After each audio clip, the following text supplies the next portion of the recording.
Celebrating 4 years of talk like you've never heard it before. This is GABNET, the Great American Broadcast Network. Hi everybody, this is Alex Bennett, and I've had a long and interesting trip. It's called life. And for years, people have demanded that I write a book about it, and while I've been a writer, my main talent has always been that of a broadcaster. Over a year ago, I decided not to write the book, but using my best skill, I decided to tell it. It's called Life in the Passing Lane, and I described it as an audio biography. It's presented in 30-minute chapters, so it's easy to binge listen. And you can access it on the GABNET page by clicking on Life in the Passing Lane and going to a page with every single episode, plus some extras. If you want to access it on your mobile device, that's easy too. It's on iTunes. It's Life in the Passing Lane, an audio biography by me. I'm Alex Bennett. This is an Internet Network news break. IP Pingsley reporting. Our top story, the Great American Broadcast Network, otherwise known as GABNET, is now a TuneIn partner. TuneIn, the world's largest audio network, has joined forces with GABNET, the world's most innovative talk network. GABNET's partnership with TuneIn means that listeners now have 3 main ways to listen to GABNET programming: GABNET.net, TuneIn.com, and the convenient TuneIn app for smartphones. To participate in the network's innovative citizen panels on GABNET programs, use Skype and type the handle GABNET Live, or call on your phone 347-352-0079. For more information on this network, its programs, and its hosts, log on to GABNET.net. That's GABNET.net. This has been an Internet Network news break. Jack Bishop of GABNET's The Intersect, Tuesdays through Fridays at midnight Eastern Time. It's everything from what's going on with the new royal couple to what's happening with that grumpy old man in the Oval Office. Movies, music, old TV shows, you name it. From thoughtful discussions to out-and-out fights like my grandma would referee between my uncles. So from mild to wild, join me, Jack Bishop, Tuesdays to Fridays at midnight for The Intersection on GABNET Live. It's talk like you never heard it. You love GABNET. You love the hosts and the citizen panels. In fact, you wish you could take them wherever you go. On your computer, log on to GABNET.net, where our stream is available around the clock. On your TV, GABNET is available on Roku with the same around-the-clock stream, plus all the latest episodes of GABNET programs, old favorites, videos, and tons of celebrity interviews. When you're mobile, we're on your iPhone or iPad with podcasts accessible via iTunes or Stitcher, and that same around-the-clock stream on TuneIn. If you don't want GABNET wherever you go, well, the hell with you. Go ahead, listen to your old-fashioned talk shows that do things in the same old predictable way. Meanwhile, the rest of us will be having fun listening to talk like you've never heard it before on GABNET. Celebrating 4 years of talk like you've never heard it before. This is GABNET, the Great American Broadcast Network.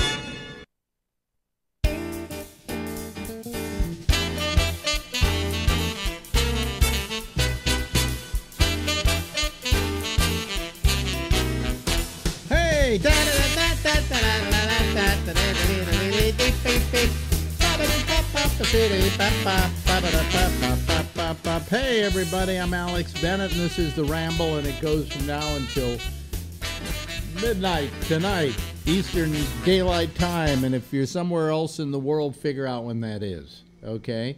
But it's live if you're hearing it. If it wasn't live, could I do that? No, it's live if it's on from 10 to midnight Eastern Daylight Time. So then you look at where you are. You're in China. It's usually a 12-hour difference. I think we're on at We're on at 10 o'clock in the morning over there right now. If you're in Dubai, well, we'll have to ask our good friend who was in Dubai for that, okay? But whatever time it is where you are, hopefully it's live. If it's not live, you're listening to a recording of the program. I would like to sit straight up, but my back has been killing me for days. I don't know what I have. It's not a kidney. I've always got something wrong. It's not a kidney. I went to the physical therapist today, and I told him I had a back problem too, but he didn't do anything about that. He just went to work on my numb feet, which are still numb, by the way, and probably will continue to be. He's given me... Here's what I hate about physical therapy. You're paying a guy. He's making decent money. I mean, not like a doctor would for a visit, but decent money, okay? And I pay him through my insurance. And then he says, and now here are some exercises you have to do at home. And he went through them with me. And I'm thinking to myself, I'm going, homework? Really? Homework? I thought I was through with that years ago. He did it last time when I had the meniscus. Here's what you got to do, So I guess I'm going to do it, but I have to take ibuprofen for this back. This back it gets spasmy. I think it's from working out. Okay, I think that something I did pulled that. Okay, and now it's taking forever to get better. It's a little better today. I take an ibuprofen, it goes away, but then it comes back, but it's a little bit better.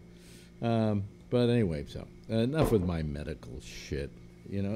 What I've got wrong with me is old man stuff. I don't have wrong with me, stuff that, so far, knock on wood, that's going to kill me. It's not like, well, we've got to go in there and get that cancer before it spreads.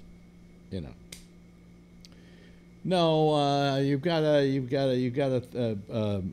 arthritis in my spine, and that is pinching a nerve. That's what the doctor saw on the X-rays, and he says we got to go send you to physical therapy for 2 months, and then come back and see me. And if it's not gone, we'll go to Plan 2. And I said, what's Plan 2 or Plan B or whatever? And he said, well, we'll figure what that is, what that will be when the need comes. Quite frankly, I want an operation right now. Get rid of these numb feet. Just do an operation. I'll take the chances that I'll become like Patrick, because he went in for a little spine surgery, and before you know it, look what happened. So anyway, Patrick was off last night, and the reason he was off, he's very good. He writes me when he can't call the show. Now, sometimes he just doesn't call the show. And he never writes me about that, like, fuck you, I don't feel like doing it tonight.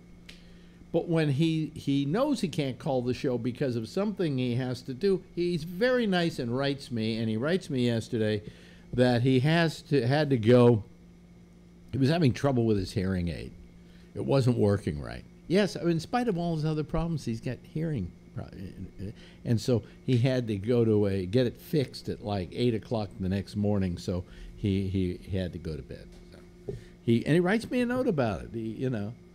It's like he feels like he's still going to school. Mom has to write him a note. Please excuse little Patrick. He has to have his hearing aid fixed. Anyway, I don't have any guests tonight, so I may go to the phones early. I don't have a hell of a lot to talk about. I didn't have a lot to talk about last night. It was very strange.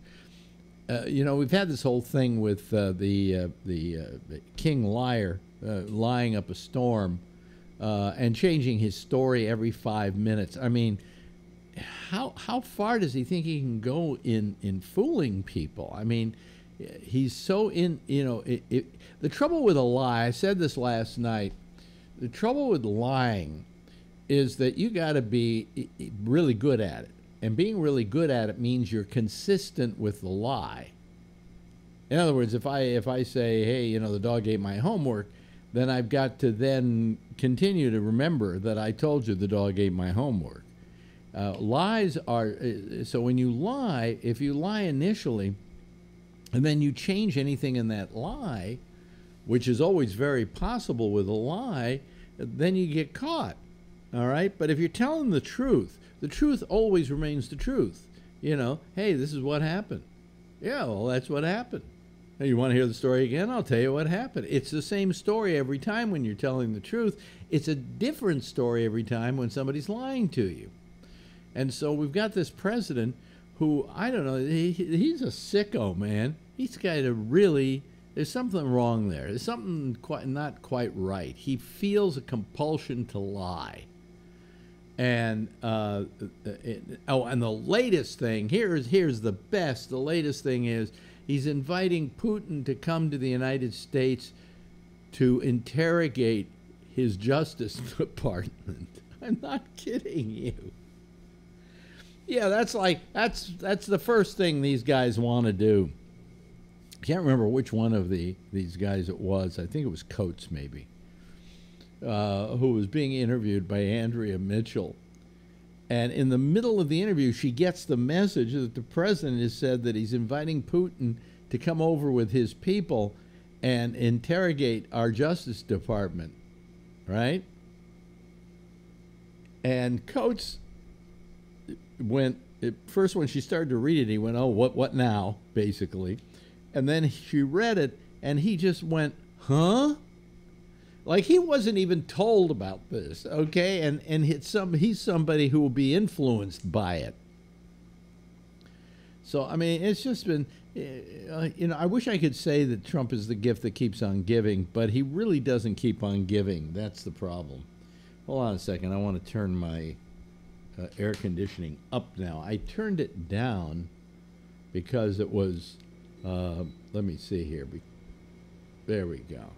All right, let's see if I get a little more air now. I turned it down because it was really freezing in here. And, and I go barefoot and with shorts. No, I don't have underpants on. These are shorts, okay? All right. Don't want you to think I do my show naked below the waist. I can't because sometimes if I go back too far, you can see what I've got. You know, we were just doing this as an audio program. It was so much more simple, so much simpler. But then again, you couldn't see me doze off in the middle of a discussion. Anyway, let me see here. I don't have anything really to bring to you. I mean, because it's just it's just more stuff about Trump, and who gives a fucking goddamn shit about Trump? But I know what happened today. I get a call every time I see that my phone is ringing and it's Jack Bishop. I know that it's going to be something that we need to solve. We've talked about him being technically challenged. And here we are in a situation here. We got Skype and we've got the encoders and we've got this thing and that thing, and it's a little bit much for old Jack. So every now and then he writes me and he goes, "This isn't working." Like the other night, he couldn't get something working. He has to, in order to get into my machine here to drop his shows off and things like that, he's got to use the encoder, and to get into the encoder, he has to have a password. Okay. And passwords are always case sensitive. In other words, if the first letter is a capital, it better be a capital. And if the last thing is a number or something, it should be a number, right? If the rest of them are lowercase, they should be lowercase. And he couldn't get it to work. Just couldn't get it to work. You know what turned out was wrong? He had his cap lock on. So it was typing all caps for the password. Ta-da! So anyway, that's the kind of thing I did. So today I had to deal with something, and it really wasn't his fault. Well, it was kind of his fault because he didn't know how to handle it. He got a thing from Skype. He was testing his Skype out, right? And it was a message. And I may wind up getting this message myself. But the message said, you cannot continue to use Skype because we are not going to be using this Skype thing any longer. So you have to go to the new one, so sign in here. So he did it, and it put the new Skype on his screen. Now, I went to my machine, and I kept turning my Skype on and off, trying to see, signing out, seeing if I was going to get that message. And so far, good luck, I haven't gotten that message. So we then had to figure out how we were going to get him back to the old Skype, because we like the old Skype. It's easier to use. It's better to use. And I know one day I'm going to have to use that new Skype. They're just going to force me to use it, and it's going to change the whole nature of the way this program looks on screen, okay?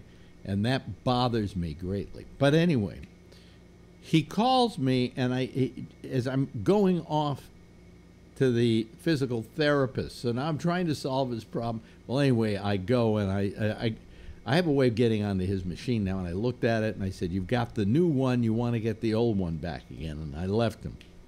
Called him when I got home, and Jack had managed to get the old one. He had the old one on his computer, so he just installed that, and he's up and running, and he's not having the problem now. But what gets me is fucking Skype, okay? They do these things where they are forcing you to use the new Skype, the one they invented, the one that everybody hates. I've not met anyone who likes the new and current Skype. All right? Plain and simple. And yet they're forcing people to upgrade to the new one. We're not gonna serve that one anymore. Well, fuck you, Microsoft. You know, if there's some people that don't feel comfortable and don't like your old one, give us the two varieties. And they were doing that. You could go to Skype, and then there was a thing that would come down in the download page and give you different things, like you could do Mac or you could do Linux, and there was one that said Skype Classic, and what that would download would be the old version. Well, that's not there anymore. Okay, they stopped doing it for a while, then they brought it back. Now they're not doing it again, and they're trying to force everybody to go over to this new system, which is more social media oriented than it is anything else. So I'm afraid of going to it because it will change the look. Now let me just show you what I'm talking about. This is the screen for Skype. Okay, right now nobody's calling, so there's nothing there. And I like it because when people come on, they pop up as squares on there, and it looks really good. With the new one, they only put up like 4 people at a time. It's usually the people who are talking, and it really doesn't look this good. Okay? It doesn't serve my purposes. So I am dreading the day that I have to go to the new one, and if we have to do that, we have to do that. I'll figure out some way of making it look decent. But what I don't like is there are two points here. I don't like Skype forcing something on us. You know, if I don't want the newest operating system for the Mac, I just don't download it. Every now and then it might say, hey, you want the new system? And you go, no, I don't. Okay? There's nothing saying, you know, they don't force you to take the new one. I know there's still people who are using, like, you know, I have one machine that won't go further than back then because, like, this machine I'm using here won't be able to upload to the new one or download the new one because the new operating system, because they stop at a certain point. They make you kind of obsolete in a way, but that doesn't mean anything. The machine will still work, and I can still use it for several years, and that's not a problem. But at least I have the option of not upgrading to the latest operating system. With Microsoft and Skype, they force you to do it. You don't want to do it. You like things the way they are, and just tell people, well, if you don't like things, if you don't like the new version, go ahead, use the old one. But they're trying to force this version on us, and I went online and I looked at people complaining about the newest Skype. Now, you would say, okay, well, you know what you should do? You should call Microsoft. You should call Skype.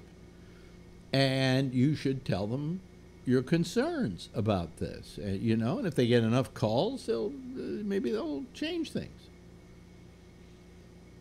I challenge anybody out there watching me right now to call Skype or to call Skype Help or any form of Skype, or even make a call to Microsoft. Find the number for Microsoft. It's like these companies don't want to talk to anybody anymore. And especially at Skype, because they don't want people belly aching about how bad this new system is that they work so hard on to just recreate Skype. It's the old saying, and I'm sure you've said it, and I've said it, and a lot of people have said it, and that is, why fix something if it ain't broke? All right? And it hasn't been broken. And yet they want to fix it. So anyway, I know some of you people are forced now to use the new Skype. Doesn't affect us here. When you call us using Skype, which you can do, just go over to gabnet.net. Don't worry, the show's playing over there as well. And on the right-hand side of the page, it'll show you how to download Skype and how to get onto the Citizens Panel. It even has a one-push button to get you onto the Citizens Panel. So, it's not difficult. But don't worry, they'll work their asses off to see how difficult they can make it, okay? That's what I hate about it. That's what I hate about technology now. These people, usually there's never a number you can call anymore to talk to somebody. And if you have to talk to somebody, I do this business with GoDaddy, which used to be a really good company, and now it's just for shit. I dread having to call them. Here's what happens. Here's the number to call. If you have a technical problem, press 2. Okay. Meep. Then a guy comes on, maybe, after about 5 minutes, right? Or a woman. And they say, what can we do for you here? Technical support. And then you tell them your problem, and they say, well, hold on. We have to send you over to web services. And then you're online waiting for 25 minutes. Okay? It's like that first call. It's like that first call is the setup. Oh, God, they answered really fast. And then he goes, okay, well, we're going to have to send you over to the place where they can fix that. Oh, okay. And then you wait. One time I waited for 45 minutes. And it used to be, that first call, they solved everything. But somebody at GoDaddy says, we've got a better idea on how to fuck up people's lives and make them waste their lives waiting online for tech support. So that's the way it goes. That's the way it goes. Hey, listen, I got something to show you. I figured I was going to show this tomorrow night, but the problem is the girlfriend sits over there, and then she wouldn't be able to see it because it'd be playing over here. So I'll play it tonight. Maybe I'll play it again tomorrow night when she's here to have her comment on it. But what happened was we used to keep going to Costco, and we still go to Costco. And every time we go to Costco, she does the same thing. Okay, and it'll explain itself, what that same thing is, okay? So I found as I was cleaning out all my videos on my iPhone, because I got the new iPhone and I wanted to kind of loosen up some of the memory in there, and I got rid of all the photos I didn't want, and the ones where I shot my foot by accident or something like that, and I'm going through the videos, and of course there are these videos of her with this particular thing she did on many occasions, and that I shot with my iPhone. So I just figured I would take all of them, get them out of there so I got room. And then I saw that I had them all in one place, so I figured, why don't I make a greatest hits out of this? Ladies and gentlemen, this is the greatest hits of Girlfriend at Costco. What were you saying? I was saying it doesn't get old. What doesn't get old?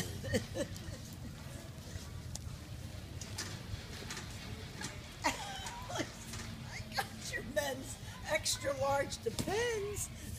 For men's, They're upside down. here we go. Men's extra large. There you go. For 64 waists.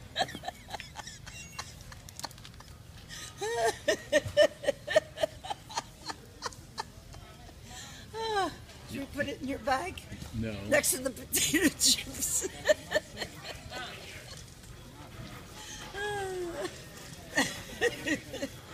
Well, now you got to lift it up and put it back in.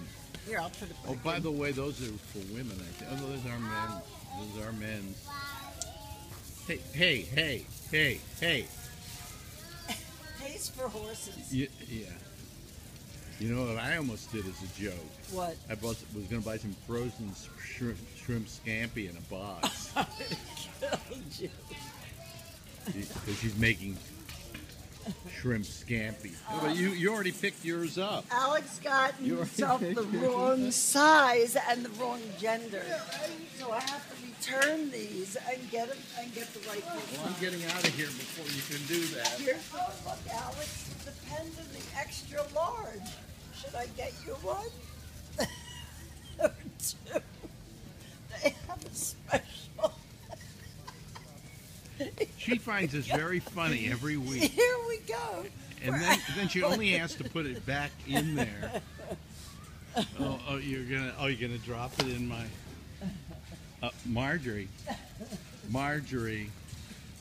come back here.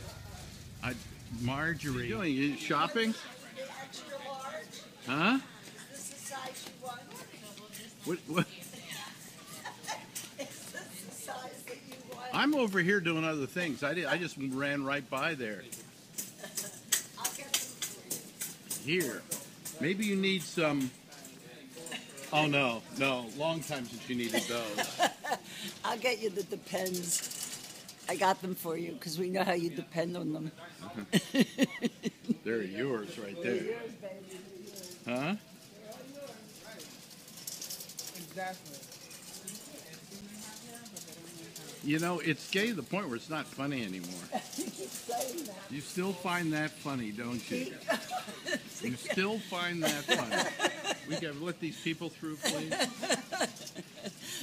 Once again, That's funny. my husband doesn't know how to pick out his Depends. Where's an extra large? And by mistake, you got a small. I just want to say, I think it's awful that she's selling the entire supermarket. Costco is not Fairway. You haven't seen him yet. Just, you know. Yeah, you're still finding it funny. And that, of course, was, oh man. Jeez. Well, that she found that funny every single goddamn time we went down there. So, you know. So anyway, I thought I'd play that tonight because I needed something to fill up the time. And look, a half hour's gone by and I've wasted my life. And now it's time to waste yours as I open the lines. The lines are now officially open. Let's see who calls tonight. I know that Phil probably will be calling tonight. And I think Patrick is available tonight. And Jeff, I hope, is available tonight. And Scott is out there. I know he's out there. And who else? I don't know. Any one of a number. Ray Renati hopefully will call. And you know, there are a bunch of names I'm missing out on here. But in fact, who haven't we heard from lately? There's one guy we haven't heard from lately, and I keep forgetting. But he called almost every night, and then he stopped calling. So, you know, anyway. So I'm waiting for you to call. See, a lot of people, I know what a lot of you do. You don't listen to the first half hour. I don't want to hear the interview with Larry. I don't want to hear here he comes. All right. Here we go. Yeah. Ladies and gentlemen, fresh from making his girlfriend happy yesterday. It was yeah, I'm still having problems with this thing. It worked what was it, Tuesday night, right after I got done with your show, I tried calling it the Jack Show, and the mixer worked fine. I left it on. I didn't change any settings. I did what I had to do yesterday. I came home today. I tapped on the microphone. It sounded good. I went to do a Skype test call. Didn't work. So I'm back on the C920. The what? The camera mic. The camera mic, yeah. That's what you get. You got yourself a big, expensive board there. And yeah, well, tomorrow morning I'm going to call Persona and let them help me. And if it doesn't work, I'll send it back. It's got a 30-day guarantee. It has a 30-day guarantee. Yeah. And then I don't get mine. I see. Okay. Well, you get yours after I buy a new one instead of the one from eBay. Yeah. Well, they, you know, the thing is that you got it to work on Jack's show. Yeah. I don't know why. And it sounded good. Yeah, but why would it? Why that's a good question. I mean, we're not here to solve technical problems on the air, but it just seems rather weird. It's not that calling me is any different than calling him. Well, that's true. So I left it alone. I didn't turn it off. I didn't mess with it. I usually never turn it off. And so tonight I tried it and it didn't work. Really? Try it again tonight. There's a mute button, and and when I turn it on, the mute button is on. And if you're supposed to be able just to press it and it will turn off. Well, I press it and it doesn't turn off. There's probably something somewhere else that you've hit that makes that mute button stay mute.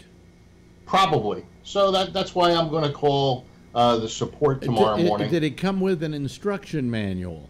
No, I actually printed out the quick start guide, and I've read it cover to cover. Yeah, and does it say anything about the mute button?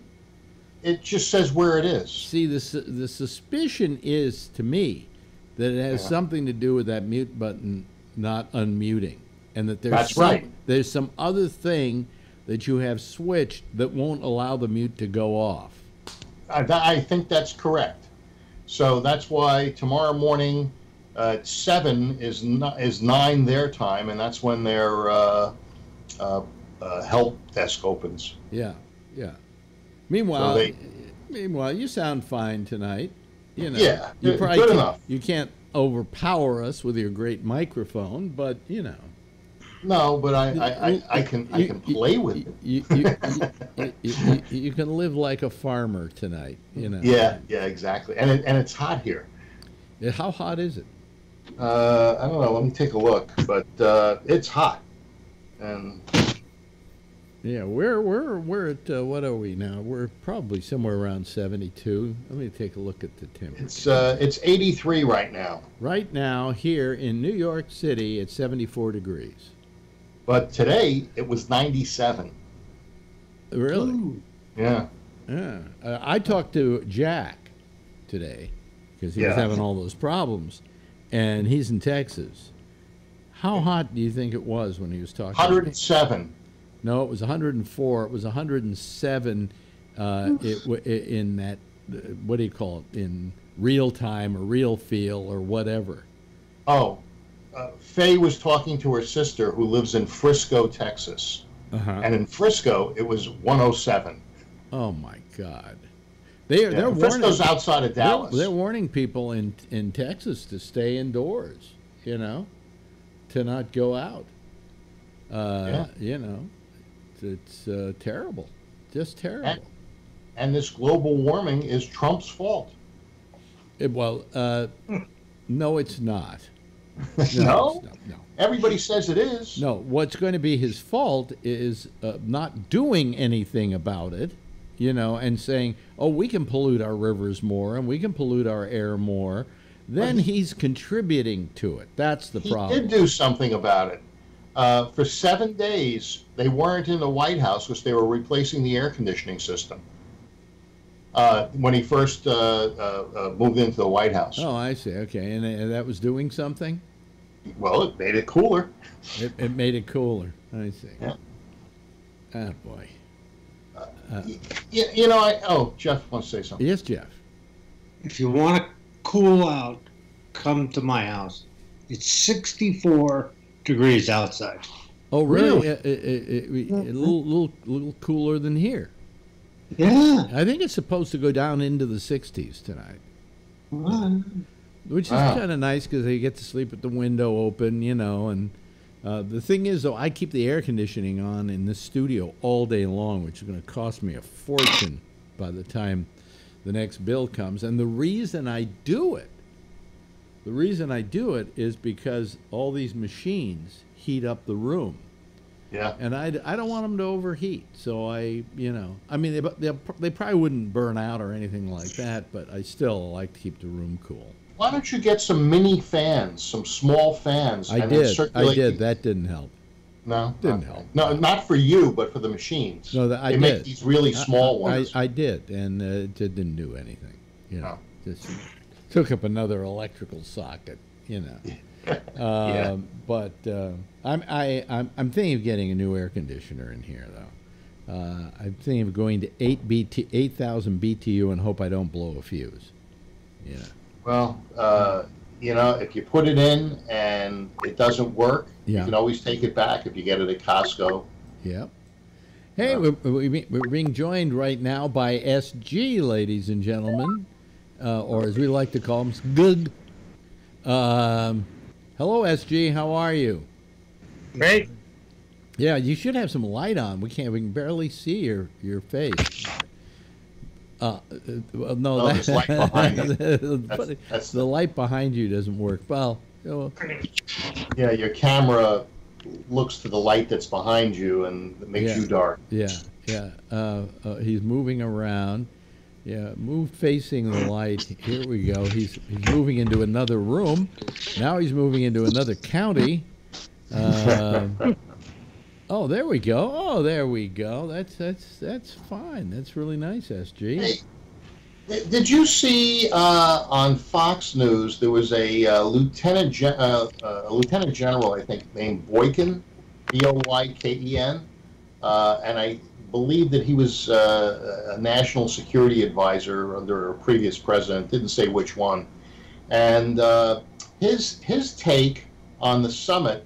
And the reason that that Trump did not call out Putin in public on the meddling was the same as mine the other night when when I said so. In other words, we've got a general out there who's as stupid as you are. Well, yeah, that's basically what I was thinking. When you called me stupid, this guy is thinking exactly along the same lines as I am. Yeah. But hey, brilliant minds.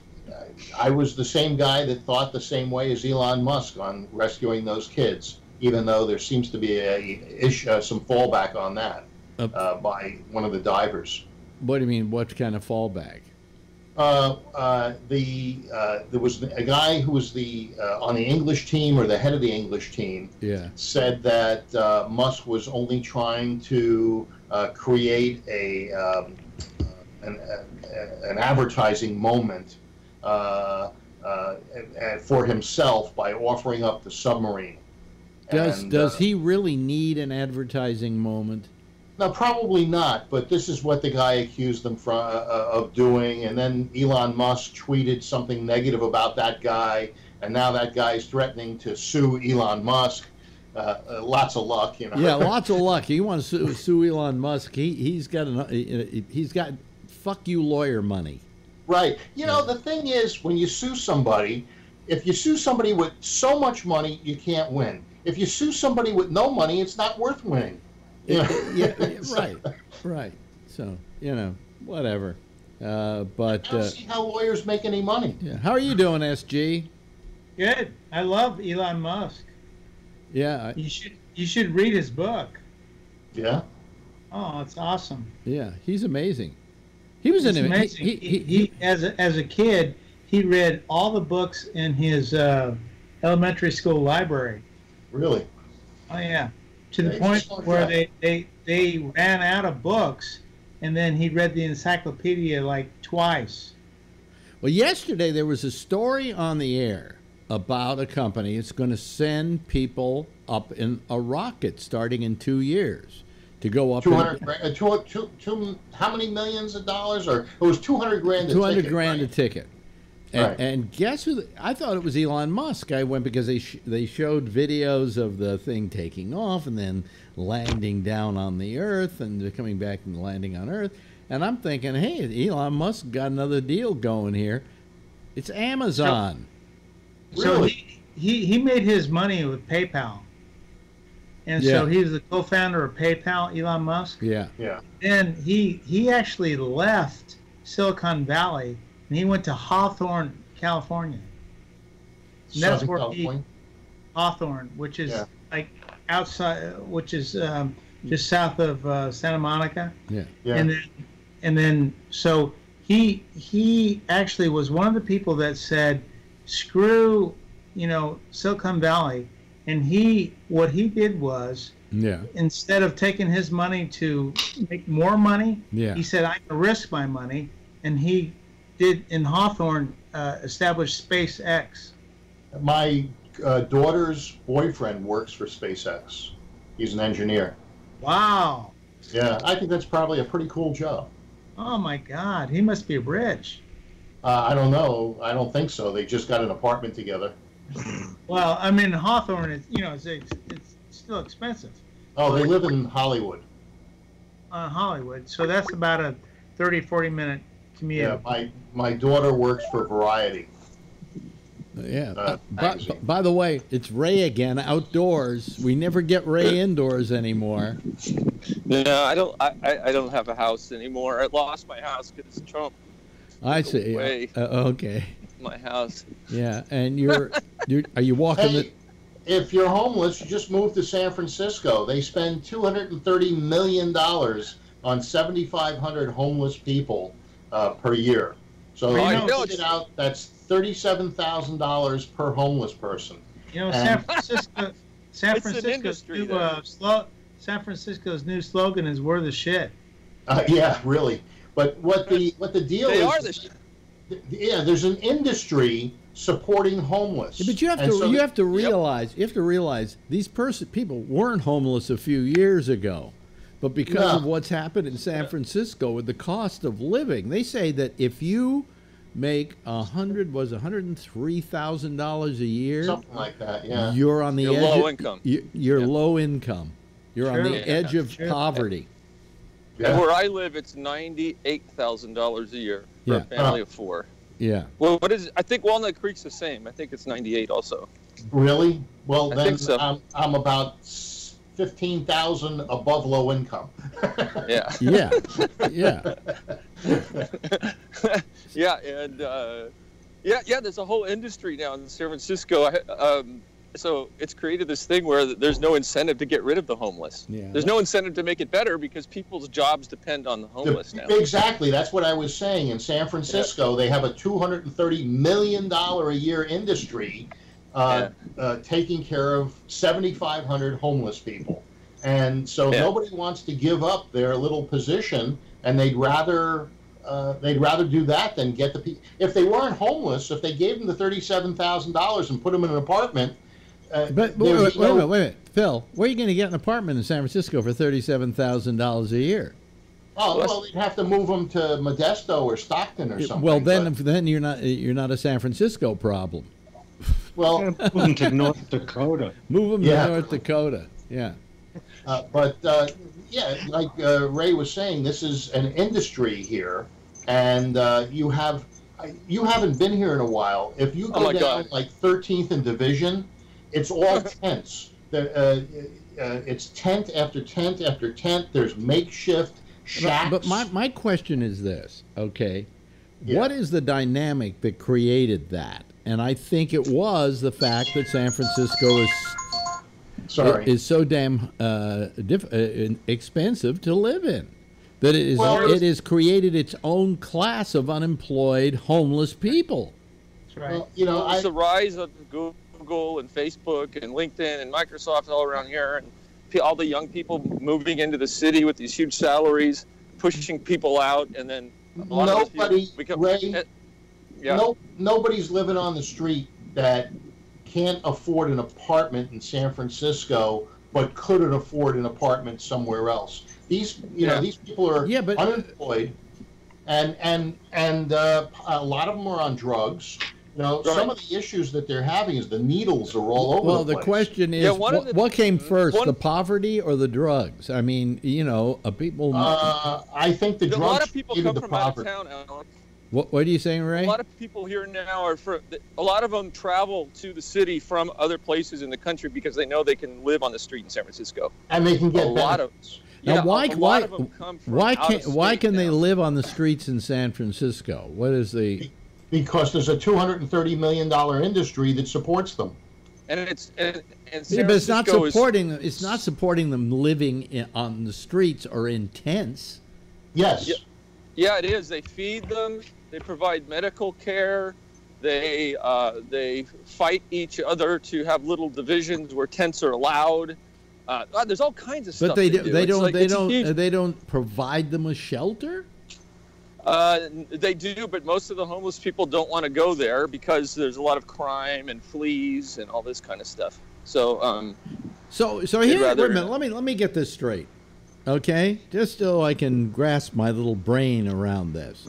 Here is a town where it is one of the most expensive cities in America to live in, where property values are at an all-time high, where the expense of living there, you're in poverty if you go below $103,000 a year, all right? Yeah. And you've got all this gross poverty going on at the same time. This is a place people want to spend this kind of money to live in? Yes. Well, unfortunately, conventions are pulling out of San Francisco because of the atmosphere. It's not safe. With this, there's also a lot of crime that comes with the homeless and the drugs and so forth. And nobody wants to get stuck with somebody's heroin needle. You know what I hate about this? San Francisco as a city is one of the most beautiful cities in the United States. Absolutely. Not anymore. It's blighted now in many areas. I mean, if you go to Market Street, you worked on Market Street. Yeah, but remember, it was beautifully laid out with bricks, and they did the sidewalks. Oh, I remember. Yeah, but I remember Market Street when it was seedy. It was seedy as well. Well, it's returning to its roots. Market Street's been seedy for a while. Yeah. But there are other places that weren't seedy, like over near Potrero Hill, where Phil's talking about under all the bridges and stuff. There are tents everywhere. It's spreading. It's going further and further. The Tenderloin is getting bigger. My question is: are these homeless a product of the raising cost of living in San Francisco? Or are these poverty people? Did they make San Francisco their destination? I think it's both.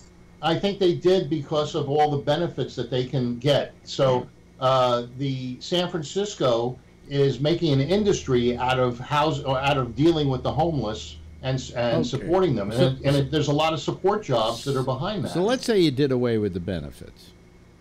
Then they go somewhere else. Do you think so? It's pretty tough here. I think they would. Yeah, I think they would. They come here because they know, first, they're not going to get kicked off the street. That's the number one thing. Right. They know that they can put up a tent and no one's going to make a move. That's a huge one. Now, why is that? Are there laws saying they can't make them not pitch a tent?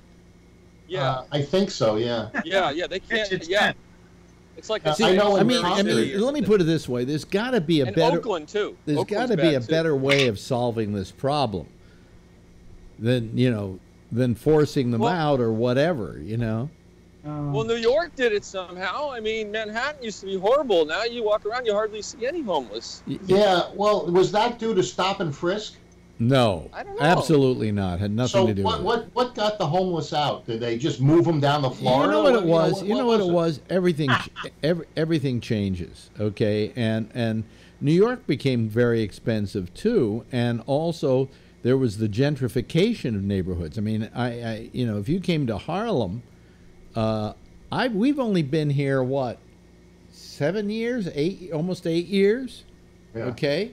When we first came here, this was a dangerous place to live. It is now so gentrified. It's not. It's so gentrified. I don't like it because it doesn't have a flavor to it. In San Francisco, when you were living here and when you were growing up here, the Fillmore district was considered what area? And when I was first growing up here, that's the place where you could find the only delicatessen food in New York, in San Francisco. It was Jewish. Was the black area. It was also Jewish too. Yeah, but in the 60s and 70s, the Fillmore. Well, I'm talking about the 50s. I'm talking about the 50s. Yeah. Okay. Well, that was considered the black area.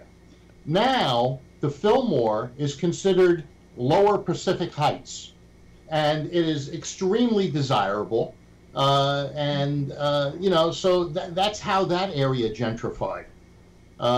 Even the Haight is certainly gentrified. One-bedroom apartments are going for $3,500. Well, I mean, New York, like I'm saying, Harlem, it has gentrified, amazingly so. I mean, if I go up one block to what's 8th Avenue, which is called who was the Avenue America's 7th. Well, 7th is here. 7th. Here, 7th is Adam Clayton Powell Jr. Boulevard. Oh. Yeah. Lennox is Malcolm X Boulevard. However, Malcolm, like with Adam Clayton Powell Jr. Boulevard, I don't write that on my mail. I write 7th Avenue. Yeah. They know where to take it, but I'm not. Number one, I didn't like Adam Clayton Powell Jr. I thought he was a fucking crook, and secondly, it's too much to write. You get writer's cramp just sending a letter. So whoever came up with the fact of the signs, it says like A.C. Powell Jr. BLVD. They can't get it all on a sign. All on one sign.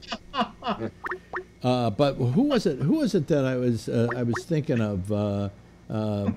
They up the street. The black lawyer. 3 names. I'm trying to remember the name of the street. And that's 8th Avenue. And that whole thing is gentrified. I mean, completely gentrified. There's no hint of Harlem, except for the fact that there's a Harlem Bar and Grill up there, which is a sports bar. Harlem Tavern. Yeah. Alex, is the Pink Teacup up there? Because there's a reality show with the guy from the Pink Teacup, a soul food place, right? I never heard of the Pink Teacup. Oh, it's like an old soul food place. Well, the only old soul, one of the old soul food places near me is Amy Ruth's. Right. Chris? No, Amy Ruth. And they're all making chicken and waffles now. Chicken and waffles. Well, the thing is at Amy Ruth's you can also get crawfish and waffles, and you can get, a whole bunch of other things and waffles. I can't get them because I'm on that diet, and a waffle is. I always thought sausage and waffles was the correct combination. No, but chicken and waffles works. Believe it or not. Fried chicken. They flop it down on top of a waffle. You can put the syrup on both of them, and it tastes great. Well, you gave me that look. It's like you never had it, so don't. Well, I've had chicken and waffles, and I didn't see what the benefit was in it. And it was in Walnut Creek at a place that was supposedly well known for it. I wanted to like it, but I didn't. But I've had a Belgian waffle in Belgium, and that was good. I've had a Belgian waffle in New York. Yeah, they make them on the street. Yeah. Phil and Alex. Yeah. That was so. Was it last night? It was so damn funny. Look into your camera. Look into your camera, will you? Look into your camera. Okay, sorry. I'm on my phone again. I'm sorry. Oh, I wasn't here last night. Oh, well, it was the night before then because you didn't have sound and all that, and then you were like mute. It was really funny that whole first part. Well, I was watching. It's still funny. He still doesn't have sound. No, I'm still using the other camera. It worked on the next show. It worked for Jack's show, but Yeah. Oh, SG is giving us a he wants to muted say version something. of himself. He's doing his impression of you with your $1,000 control board. Yeah. Well. Yeah, Yeah. I can I think say you're one right about the thing? mute button. Though. My son has a Boom Yeti microphone in there. And I mean, I need to go in there and he won't let me touch his stuff. But if I went in there, I'd have great quality, Alex, and good sound and everything, and you'd love me. The Eddie microphone isn't that great. It's What? a $39 microphone. $39 microphone, yeah. Oh, so he didn't pay a fortune for that. This Okay. is a $150 microphone here. Yeah. I have a $150 ATR, I think. The thing's awesome. I just plug it right in the computer. I don't have to do anything. Yeah. Well, see, Yeah. Phil, that's what you should be doing. You should probably have yourself a Yeti microphone there plugged into your USB port, and you could probably get the audio. But no, Oh, I'm sure I could. You have to have it go through a control board. In fact, you could do that right now if you've got a USB microphone. No, I don't. I don't But either. I've got a couple of these, but they're. I'll get this thing going. I know that it's the mute A thing. while back, I bought a Berlinger board, and it had USB. It had USB output, right? And I put it into my audio here, and I brought it up on the USB port, and I got the sound, and it was terrific. And then all of a sudden, nothing. Died. Well, Died. That's the same thing with this one. Yeah. So maybe the guy sold me a pig in the poke. You know? Yeah. To me. Did you say polk or poke? Poke. Polk. Polk Street. It's a poke. To me, microphones use a Canon connector. That gets you your audio. But Echoey. huh? I'm in an echo chamber right now. Where are you? Where are you? I'm under Highway 101. I'm walking under Highway 101. Really? And I'm getting my steps to the day through you there. Hey, is there any homeless under that overpass? Sometimes there are. One time early in the morning, I scared a guy out of the bushes right up here a little ways. Yeah. He was sleeping in there. There was one other thing about the homeless in San Francisco. I've been here since I was a little kid, lived here. The thing is the weather is so great that it attracts homeless because they know they're never going to freeze to death or burn up. Right.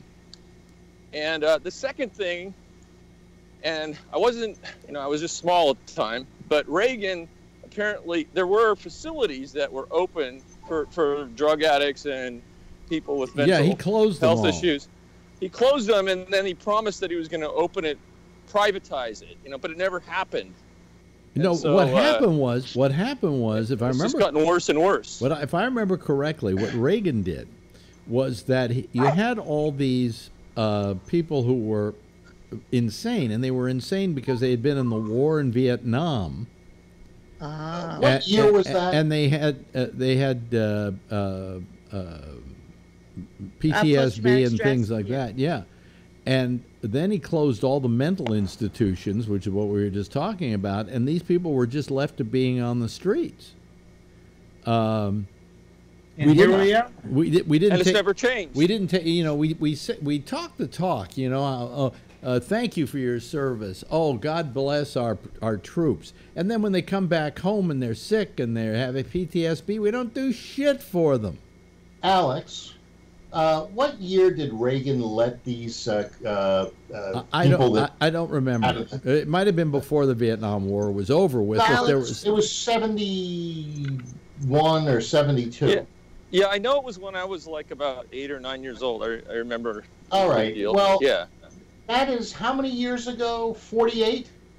Yeah. Now you're still bitching about something that was done 48 years ago. If you don't like it, they've had I'm saying, look, we've had a lot of. I'm just saying they haven't corrected. We've had a lot it's of. And it's a time to stop blaming Reagan. Well, no, I'm not blaming Reagan. But Alex is. I believe implicitly. I believe implicitly in blaming Reagan because he can't defend himself. Yes, Charlene. Yeah, that's a good one. Charlene. Hey, you know what? Wait a minute, wait, hold on a second, SJ. Charlene had her hand up and she wanted to say something. Well, who did it in New York, Alex? Do you know? Like, who did that in New York, let all the homeless out without their meds? That I can't remember. Was it Giuliani? Then I know, Phil, don't get mad at me. because I know he's your boy. You know, you love Giuliani. I can't remember who did that in New York because I don't think I was here before, for it. Remember you couldn't remember Cuomo? Who was before Giuliani? I can't remember now. Dinkins. Oh, Stinkins. I used to know an Oh, wait a guy minute. that Was hated it, him. there was Koch, Dinkins, Giuliani? Is that the way it worked? Yeah. I think so. Yeah. I lived under Koch and Dinkins. Okay, Right? SG, you're on board now. Go ahead. What are we talking about? Oh. The homeless. The homeless. The homeless. No, we're not. The homeless. Yeah, we were talking about the homeless. Yeah, particularly in San Francisco. Oh, you can't remember what you wanted to say. Well, Or Reagan. no, it was different from the homeless, but I'm a big proponent for helping the homeless. You know, we should all help the homeless, but we need to give them incentive to work, to, you know, it's like in my neighborhood, we have some neighbors that give food out for coyotes and they give food out for bobcats. And you know what happens to those people? Those animals, they lose. They kill your dog and cat. No, they depend on that food, and they can't go back into the wild. Yeah. I mean, this is in our neighborhood. I'm not talking about things I don't know about. And all of a sudden, then they come back. So we need to have, forget about Republican and Democrat, we need to figure out a way for us to give people incentive that they work and have self-worth and then don't depend on people so they, you know, can create their lives. Let me argue with that point. You're assuming that everybody who is homeless has the ability to work. That's what the safety net is for. No. But you assume they have the ability to work, where some of these people can't work because of impairments or whatever.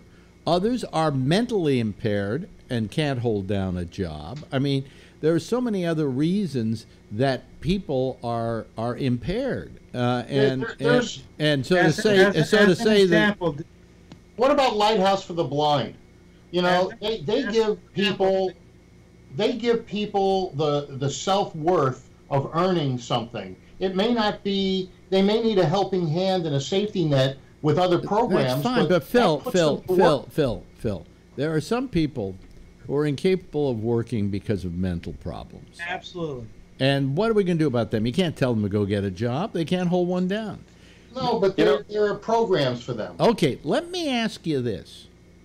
What if a guy is missing all his front teeth? Do you think he can get a job? As long as he doesn't have to whistle. No. Don't make a joke. Do you think he could get a job? Yeah. It'd be hard for him to interview and someone take him seriously. It depends on the job. I mean, he can pump gas. Really? If he comes in and he's missing all his front teeth, do you think the guy's going to hire him to pump gas? Just better not smile. You know? Yeah.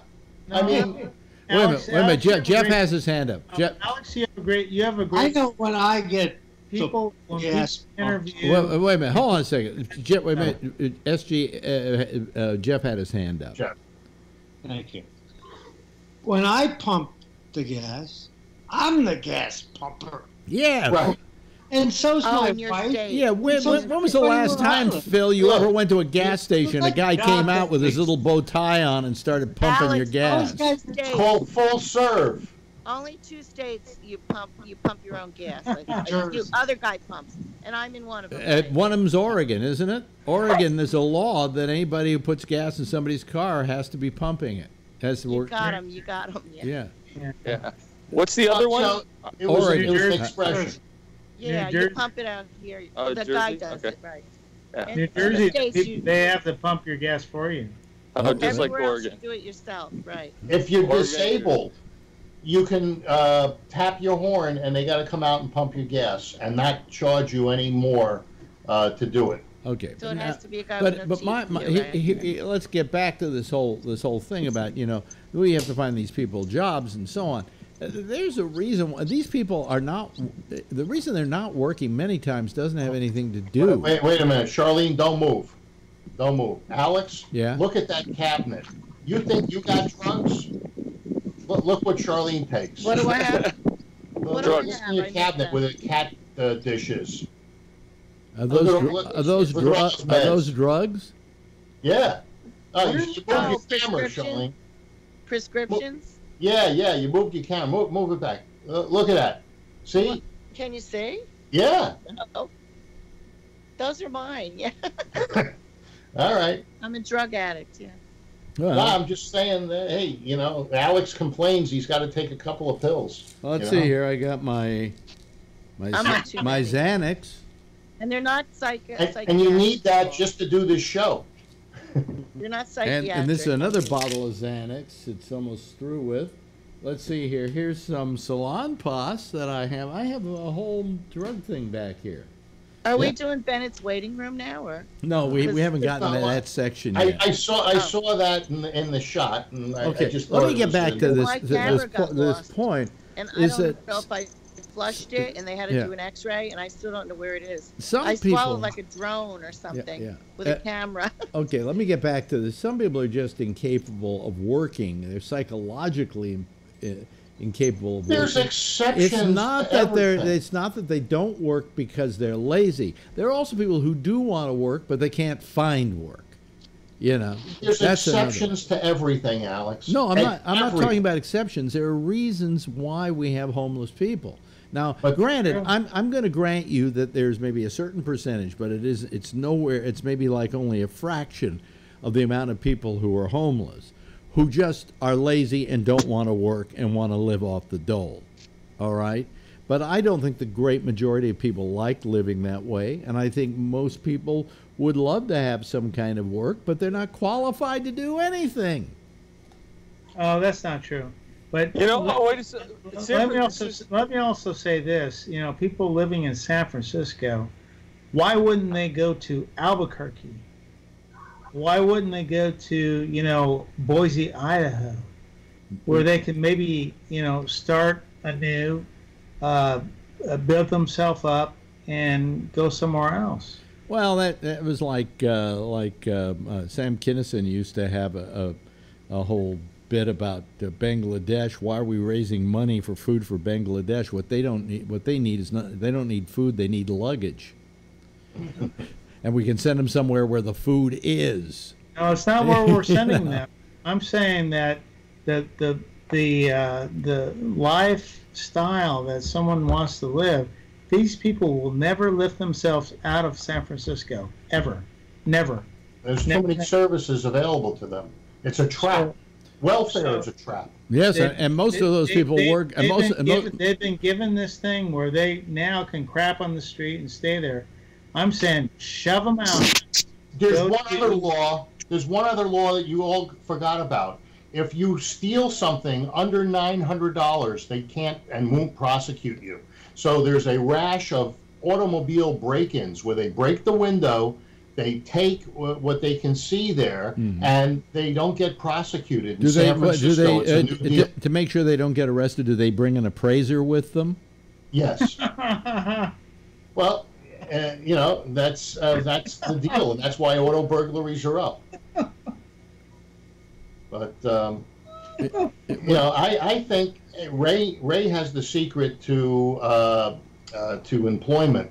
We should all become actors, out-of-work actors. There you go. And therefore, we're not unemployed. We're just waiting in between jobs. Yeah. I don't have my SAG or whatever card, my AFTRA, but I'm starting to sag. Yeah, I've been sagging too. I had friends that were SAG. Yeah. Yeah.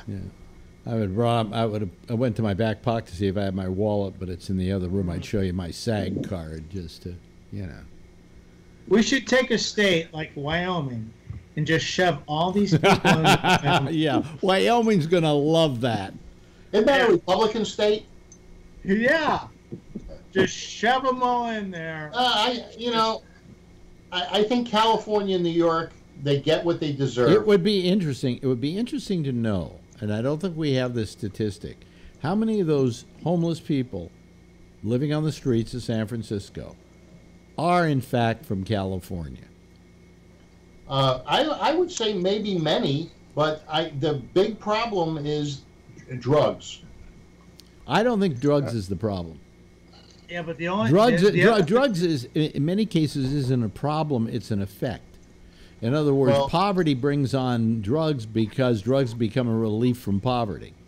Well, how much does it cost to get drugs? I mean, you could be out of poverty. It's like smokers. You know, they smoke and they smoke $20 worth of cigarettes a day. Hey, listen, if I were a drug addict in California, I would not smoke cigarettes because it's cheaper to be a drug addict. The other thing is, I have worked with people and through HUD and stuff like that.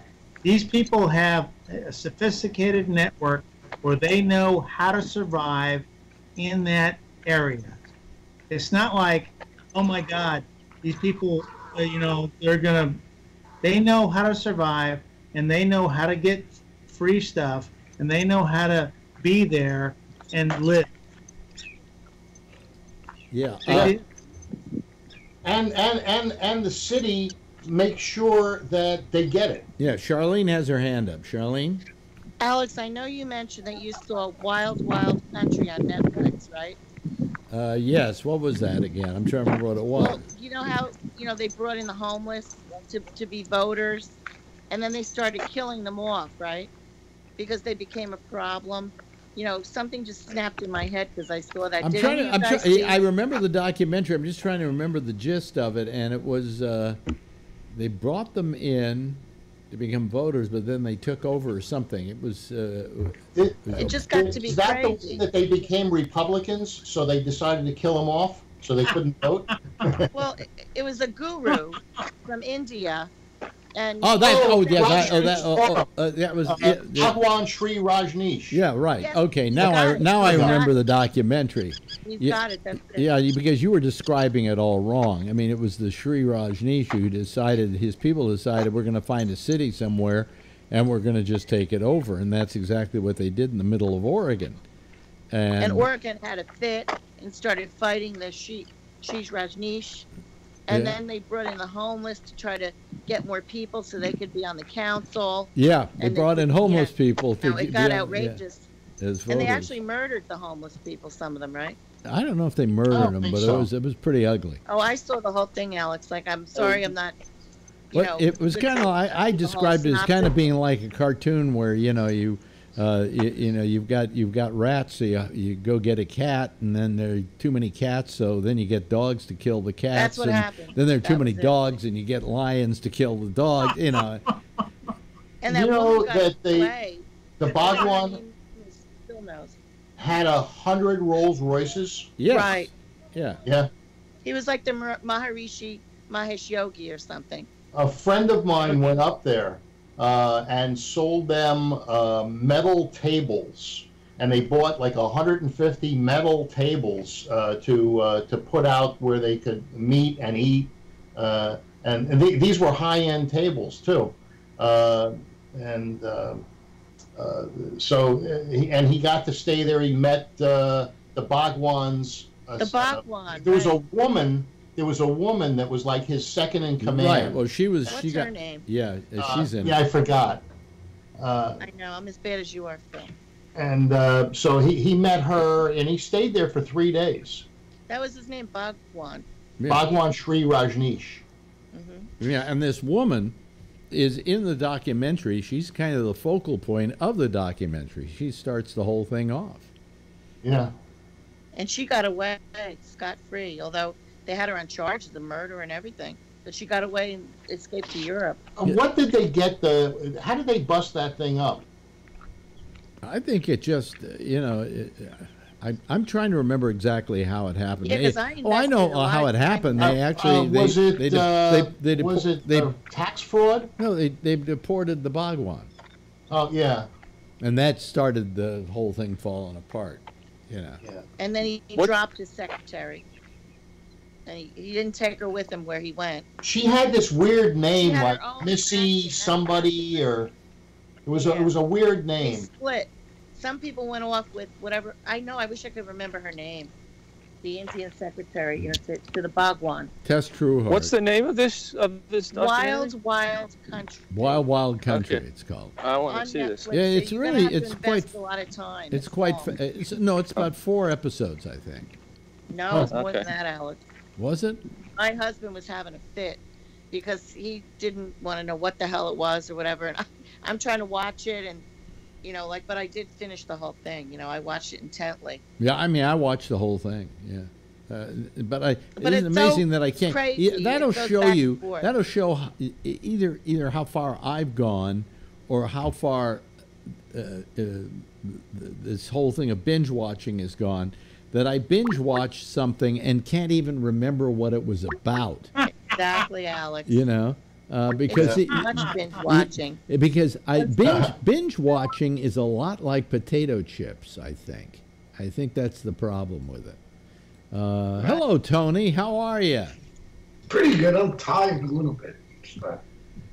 The thing with binge watching is you don't get the quality of watch that you get when you watch one episode at a time or once a week, and then you wait for the next episode. You know something, though? I don't want that. I want the option. I want the option to either watch the next one immediately or wait a little bit before I watch the next one. Nobody says you have to watch every one of them at the same time, in a couple of day period.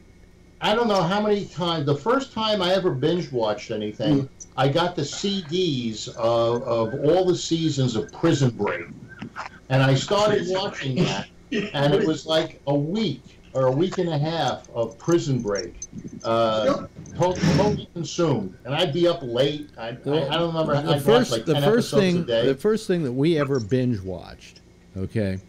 You did the Breaking Bad, remember, Alex? I went online and downloaded every episode of Breaking Bad. I remember you saying. And I had them all up to the last week, I think. And we sat here for I guess maybe a week on and off watching you were pretty strong on it. Remember you put up all 65 episodes of this thing. Well worth it, by the way. And then the last night comes on. We had a time so that when the last night came on, we were there ready to watch it, right? And I hated it because there were commercials in it. Breaking Bad, I didn't realize this at first because when you were binge watching it, I hadn't seen any episodes. But once I watched the Breaking Bad, that was such a good series. But then there was that other one, Better Call Saul. Yeah. Now, what happened to that? Is there no more Saul? No, it's around on demand. It's coming back in a couple of weeks. Really? Oh, season 2? Season 3. Oh, yeah. Oh, 3. Okay. But it's been a year or two since the... No, it's been a year. It's been a long time. It's been a year. Yeah. I love that guy. Just a year? I love that show, Better Call Saul. Yeah. Yeah. It's been like 2 years, I think. Oh, you gotta go. No, I don't think it's been 2 years. I don't think it's been 2 years Okay. now. It's been a long time. Like right now, the thing is that the thing about watching every week, I would prefer to have the choice of whether I want to binge watch it or not binge watch it. Hey, can I ask you something, Alex? What? I think I'm getting old. You know why? Now, like you just said, I'd rather have the opportunity of having the shows there because I notice I lose interest now if I have to wait a week. Well, you forget that it's on. I forget. Yeah, it's like, and I just go to something else. Girlfriend loves Handmaid's Tale. She can't get enough sister of loves Handmaid's Tale, but she keeps forgetting that there's a new one every Wednesday. So she goes weeks without watching it, not realizing that it's still on. She forgets it. You know the way they do I'm Dying Up Here? Each week is a new episode, but if you miss a few, you can go back and see the whole season. They're all well, there. I mean, that's the way it is on HBO. I'm Dying Up Here. I'm watching that one. I like the way they you can binge watch what you didn't see, but you have to wait a week for the newest one. Well, what's happening is I think Netflix is veering a little bit away from binge watching. Like the Letterman show wasn't a binge watch. There was a new one every month, and there's some rumors that they just bought up one of my favorite shows, Lucifer, and they're going to produce that one. and there are rumors that it's going to be a weekly show, as opposed, which is the way everybody was watching it before, as opposed to binge watching it. Yeah. But I'm so happy that, you know, now these shows that get canceled have a chance for a new life. You know, they can go somewhere else. You've heard of the acronym FOMO, fear of missing out? No. David Spade just talked about that on a thing I watched. So the new one is joy of missing out. Joyo. The joy of missing out? So what is the joy of missing out? Okay. Well, you don't have to do all this crap you're talking about. Yeah. If you don't watch it, you didn't miss anything, like, right? You know, you're out listening to the birds. Have you? There's a David Spade series called The Carpet Brothers.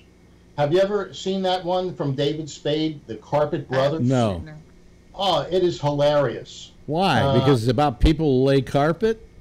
It's about these three brothers. No wonder I still watch. Boy, I'm going to binge watch a show. I'm going to binge watch a show about carpet.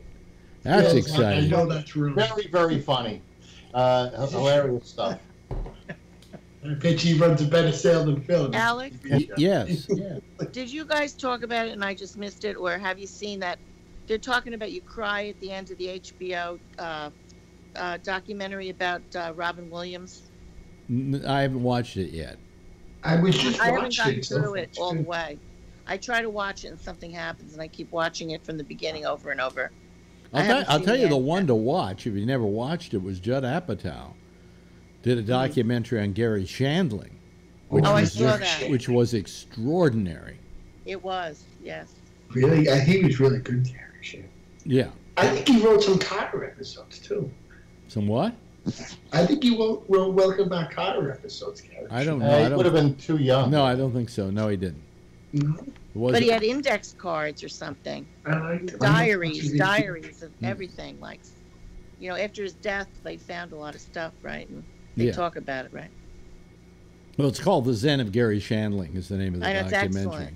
Excellent. A lot of comedians in there talk about him and pay tribute to him and stuff. And actually, I mean, I always liked Gary Shandling, but I never appreciated him as much as I did once I saw this documentary. Me either, Alex. You know, me either. Because then when you see somebody's work, it's shown in order, in rapid succession, as you do in a documentary, you sometimes come to appreciate somebody better than you did when it was all going by in slow motion. And it's a shame, Alex, that he didn't know in his lifetime, probably himself, Sort of like how appreciated, right? What were you saying, SG? What? Sort of like Alex Bennett. Oh, really? Right. A fine wine. He's an acquired taste. Yeah. Acquired taste. Yeah. You know. Hey, listen. Williams. If I drop dead tomorrow, will you all do me a favor and make sure that nobody comes up with any of this legend shit about me? Because, you know, if you wouldn't say it while I was alive, then fuck you. I don't want you to say it when I'm dead. Okay? Well, don't worry about that. They should talk about you now where you're living. That's what I love about you, Alex. SG's trying to say something. Yeah. No, I was going to say, everyone now, tell him he's a legend. Well, I wouldn't want to tell him that, but I love him. I don't know what it is, but you're legendary. You know, from my coach Phil, he's going to try to sell from my youth to my present, he has been the thread that has interwoven in my life from the time I was 17 to 64. Who? You know? You. Me? Yeah. I guess.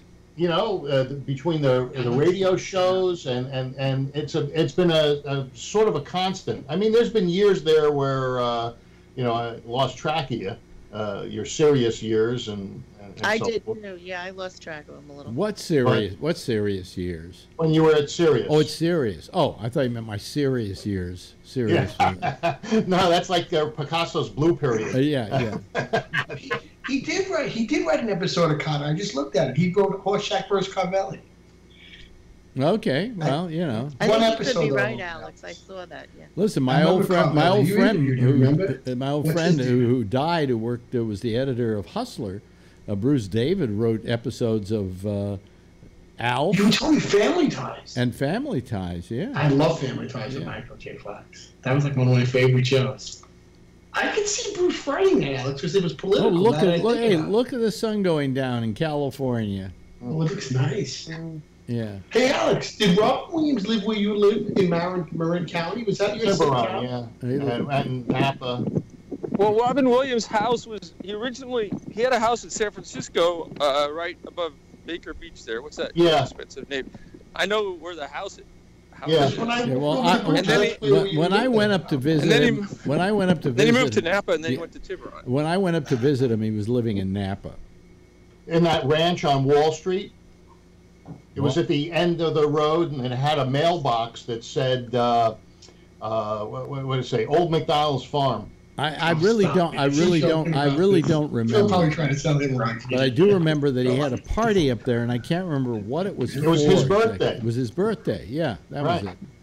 And all I remember for quite a while, he had a house in the city and one in Napa. But one of the most the one in Napa was like in 1980. One of the ugliest sights I ever came upon was I went into a room, and there was Tommy Smothers naked. Oh, God. You had some crazy life. Alex, are they all alive, the Smothers brothers? Yeah. The Smothers brothers? They're Are they alive. both alive? They're both alive. Yeah, they're both alive. They're both alive? I I didn't know that. I was in this hotel in Indiana once. Where's Letterman from in Indiana? I was in a hotel there. It was this cheap ass hotel, and there was the Smothers brothers in the breakfast eating breakfast. Yeah. SG signed off. Smothers brothers. They were hilarious. He'll probably be back. I love that. Let's see. So, the house, it was in Seacliff. Robin Williams' house in the city. That was Seacliff. That's right. Seacliff, that's right. Around 25th yeah. So yeah, it's on a corner. It takes yeah, a wedge. yeah. It was up on a knoll.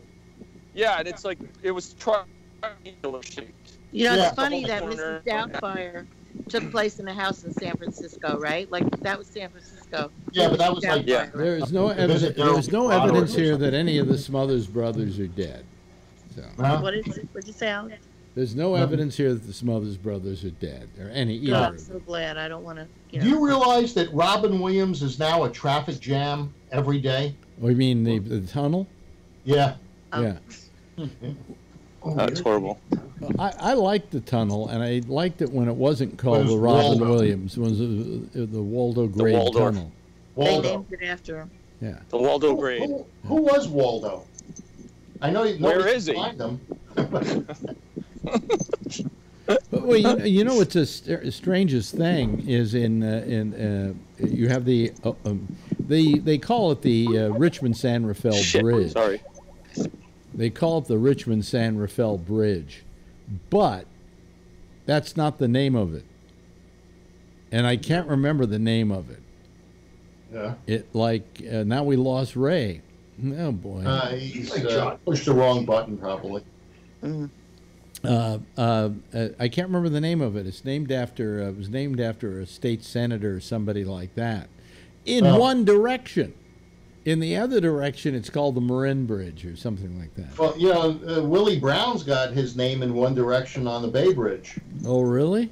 Yeah. The old span going towards Oakland is the Willie Brown Bridge. So, in other words, the Willie Brown Bridge is the bridge that goes nowhere, right? They took it down. Am I gone still? No, you're back. No, you're back. You're back. They finished tearing it down, the old one. I don't know what happened to SG. It looks like he's well, he could be online. I don't know. Maybe he's out feeding the No, coyote. he did one of these. He had to go. So, Phil, I want to know from you. I got to get your take on this because I love your excuses. Haven't you had a little bit of a regret about Trump in the last couple of days? I mean, this constant changing of position. Well, I realize that there's no he's had to step back from a couple of things. All right. No, but then the next day he moves forward back into them again. You can't tell. He's changed his opinion every day since Monday about well, this we thing. didn't. The people that voted for him didn't elect him because he was a seasoned politician. They elected him because he wasn't. And these are some mistakes that can be made by someone that is not a seasoned politician. Hasn't been repeating and regurgitating. Well, then have we learned? Have we learned our years. lesson, Phil? Have we learned have we learned our lesson? To tell you the truth, there was a thing that Churchill said. He said, "Never give up, persevere." Sort of. That's not what he said. Anyway, if you give up, it's the only way to fail. And I believe that Trump is doing the right thing. I'm happy with the things that he's doing, and I support what he is doing. And if he's made a few verbal faux pas, do you support him in bringing Putin over so he can interview the Justice Department? Well, he dialed that back. He said, no, that's not going to happen. Oh, well, he dialed it back already? He just dialed it in a few hours ago. Well, no, he said that our people would not be sent over to Russia for interrogation. Originally, what happened during the summit is Putin said, we'll let you interview our people if you let us interview these people. And I guess Trump didn't know that those people were wanted by Putin and probably going to be murdered if they sent them over. Yeah. That would have caused World War III. I thought the Senate had a thing today where they all unanimously voted that would not be allowed. Yeah, I don't know if they did that, but Trump said it wasn't going to happen. Well, maybe he heard that they were going to completely shut it down. But in the beginning, it was going to happen.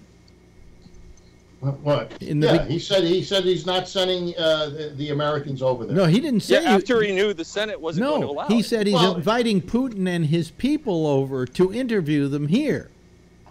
Well, I guess that you can keep them safe here, and especially if why would you want to allow this guy to even interview them? Oh, because it was a deal. Oh God! Oh, this is if that's what the art of the deal is, I want to burn those books. Mueller was going to get to interview the people that he indicted, the Russians, and I don't see where these interviews were going to go because all they're going to say was it wasn't me.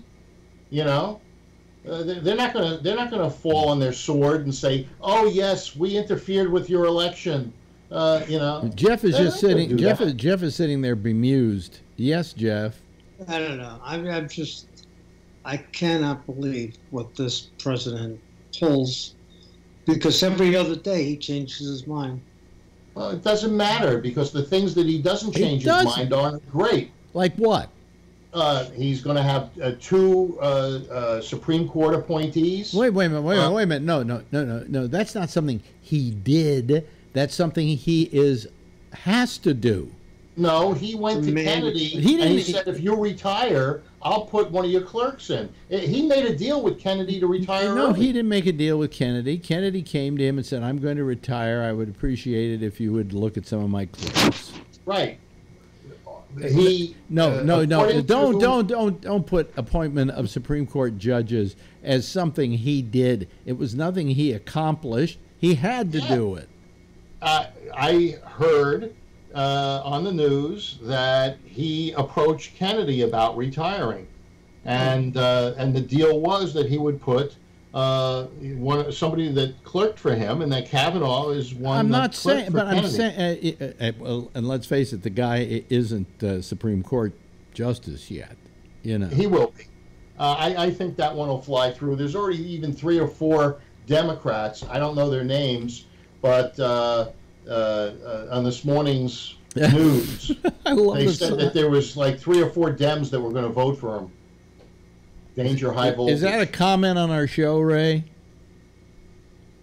Yes. Yes, it is. Are we going to see you on Saturday, Ray? I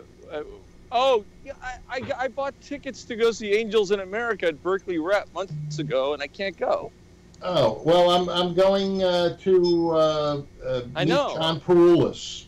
I know. I really wanted to go, Where, but I well, can't, when you go. see him, will you ask him why he hasn't called in the last 2 weeks? Yeah, I talked. He texted me yesterday and said that he was working on some projects and he was very busy, but he wants to call in. Yeah. Well, Matter of fact, I'll turn my phone back on. I'll tell you what he I wrote. don't understand this concept of work. Yeah, I understand that. It eludes me. Why don't you move to San Francisco? There's all these programs that you could take advantage of. I'm not homeless, but that's only because I'm squatting. Yeah. You are a squatter, right? Hey, in San Francisco, they'll give you a tent. Really? Yeah, they will. Yeah, they will. They'll give you a tent. That's why they're all the same color. They're all blue. Really? Yeah, they all get tents. They give them tents. Yeah. Well, it's better. Well, I think it's better than having them sleep on the street. Now we got They're to not on the street. They're on the sidewalk. We got to do something about them pooping on the streets. You know. Well, because they don't give them bathrooms. Defecating. Did you hear about that Israeli guy that opened up a delicatessen in Southern California, and the Antifada and so forth went up to his deli on the opening day and threw human feces against the window? Yeah, it was in today's news. But that's not the same. Was it kosher feces? I hope. It was a kosher deli. Oh, okay. And not anymore. Hey, Alex, did you get my heart rate chart? Yes. Oh, okay. And according to that chart, I'm dead. No, yeah, I know that's true. I saw that, but I can get one with bigger, long, higher ages. Yeah, Alex, do you do Fitbit on your watch or something? No. Because you should do that when you're exercising. Well, now. no. The reason is I have to have my with my Apple Watch, I have to have my Apple phone give it the information, and it's usually in my pocket. And so when I'm walking, it tells me how many steps I've taken. But now when I'm at the gym, I put it on a little ledge in front of me so I can watch something, and so I don't get the benefit of knowing how much energy I have expended. Oh, I see.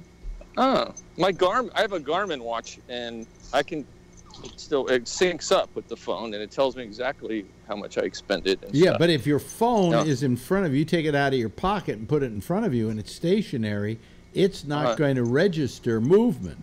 You get what I'm saying? Yeah, but it has that's right. You're right. No, well, mine has a heart rate monitor on it. Well, mine has a heart rate monitor on it too. Oh. And that's fine, but that's only for heart rate. I bought last week a blood pressure cuff, Omeron. You put it on your. I know. I have one of those. I have the Omeron. And the thing's great. You just push the button, and my blood pressure's been under control. I bought mine. I bought mine like 10 years ago. When did you just discover there's such a thing as blood pressure? How long have you owned one, Jeff? I never checked. You go to the doctor, they check your blood pressure. And so I just decided to get my own. And it interacts with the cell phone, with the Apple iPhone. Okay. So, you can keep all your readings on it and then send the readings off to your doctor. Oh, that's very nice. That mine doesn't have that feature. Mine just has. Yours is 10 years old. They had no cell phones. That's right. Thank God. Yes, Charlene. I just maybe I lost. I missed something. Did Phil get all his blockages unblocked? No. He's still waiting for the second one. Yeah, and this one's the big one. You're not eating steaks, Phil, are you? No, I'm done. That's it. You're done with steak. Yeah, I'm done eating, ice cream and all the crap that I've been eating. I figure that this is an opportunity and a second chance. Hey, but when they clear all that stuff out, you can fill it up again. Well, those people who get their stomach stapled and they lose 100 pounds, and then they continue to eat the way they used to eat and they gain back 125. Mm-hmm. Well, it's the same thing with heart disease.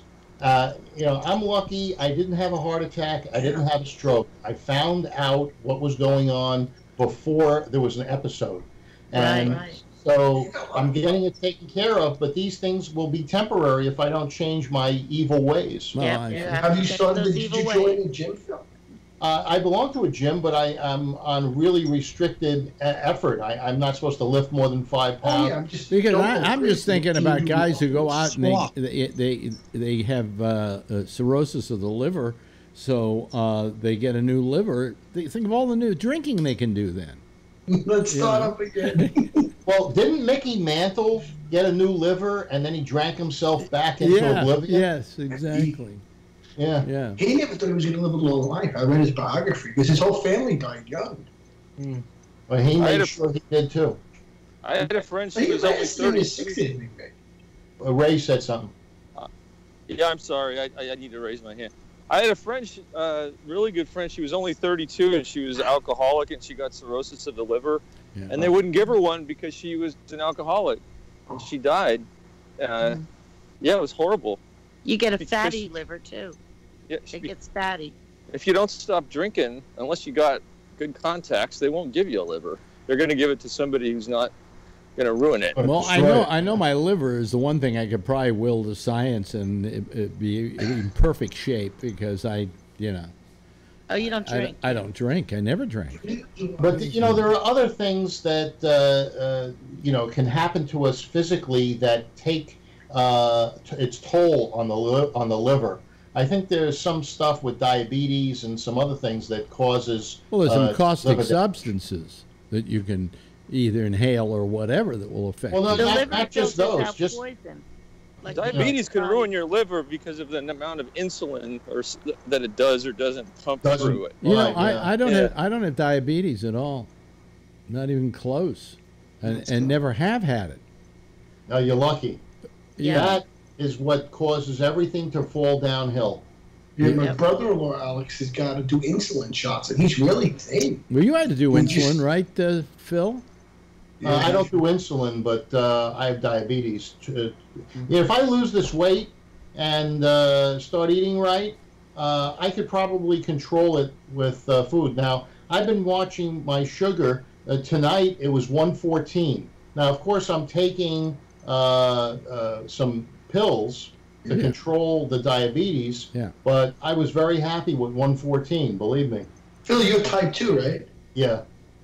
Oh, that's diabetes. No, That's actually, I'm diabetic. Jewish.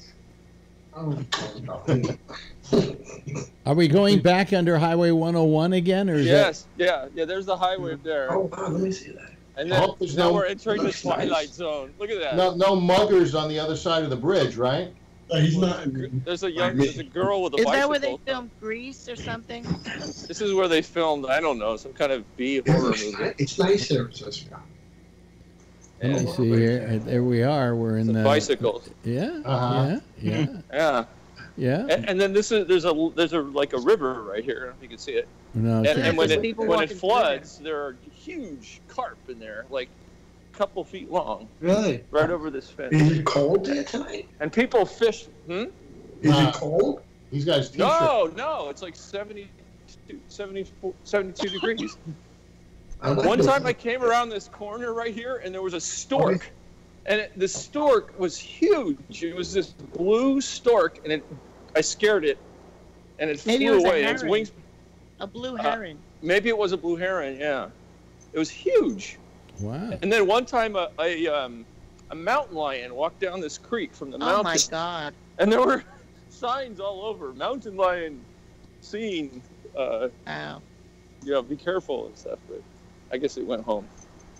Yeah. Now, how long? It's like a 10-mile walk. This walk, you've been doing this walk since at least the beginning of the talk, about an hour and 15 minutes.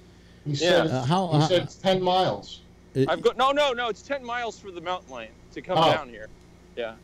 No, I've gone like a little over 3 miles in an hour and 5 minutes. And the dog Because the dog must love every minute of it. Oh yeah. Well, Well, my dog, if you walk her too long, she makes you pick her up and carry her. She won't move. She won't move. She refuses. If you drag her, you'd have to drag her to move her.